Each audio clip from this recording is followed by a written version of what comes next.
សហរដ្ឋអាមេរិកបដិញ្ញាបន្តពូនជ្រុំកិច្ចសហប្រតិបត្តិការការពារជាតិជាមួយកម្ពុជា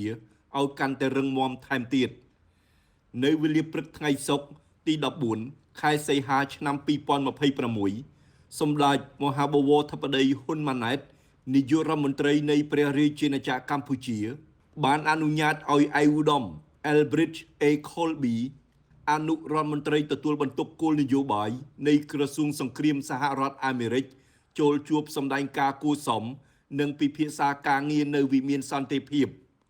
ក្នុងជំនួបនេះឯកឧត្តមអនុរដ្ឋមន្ត្រីបានវាយតម្លៃខ្ពស់ចំពោះភាពរីកចម្រើននៃទំនាក់ទំនងទ្វេភាគី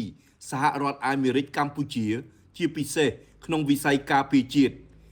ឯកឧត្តមបានគូសបញ្ជាក់ថាសហរដ្ឋអាមេរិកប្រកាន់ខ្ជាប់នូវកិច្ចសហប្រតិបត្តិការដែលឈលលើមូលដ្ឋាននៃការគោរពគ្នាទៅវិញទៅមកគោរពអធិបតេយ្យភាពនិងផលប្រយោជន៍រួមឯកឧត្តមអនុរដ្ឋមន្ត្រីបានសង្កត់ធ្ងន់ថា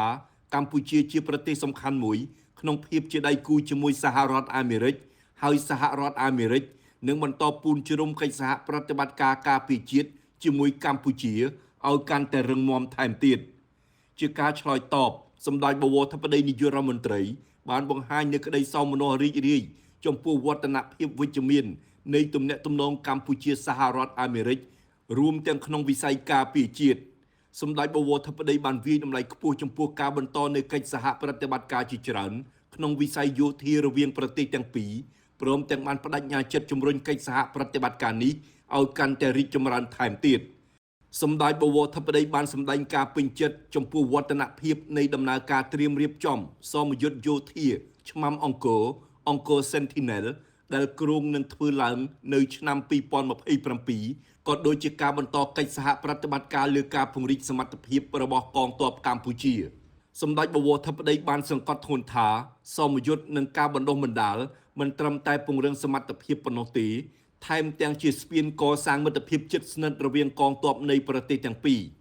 ក្នុងឱកាសនេះដែរសម្ដេចបវរធិបតីបានថ្លែងអំណរគុណឯកឧត្តមប្រធានាធិបតី Donald J. Trump ក៏ដូចជារដ្ឋាភិបាលសហរដ្ឋអាមេរិកដែលបានជួយសម្របសម្រួលឲ្យមានបទឈប់បាញ់កន្លងមកនិងសេចក្តីថ្លែងការណ៍រួមទីក្រុងកូឡាឡាំពូចុះថ្ងៃទី26ខែតុលាឆ្នាំ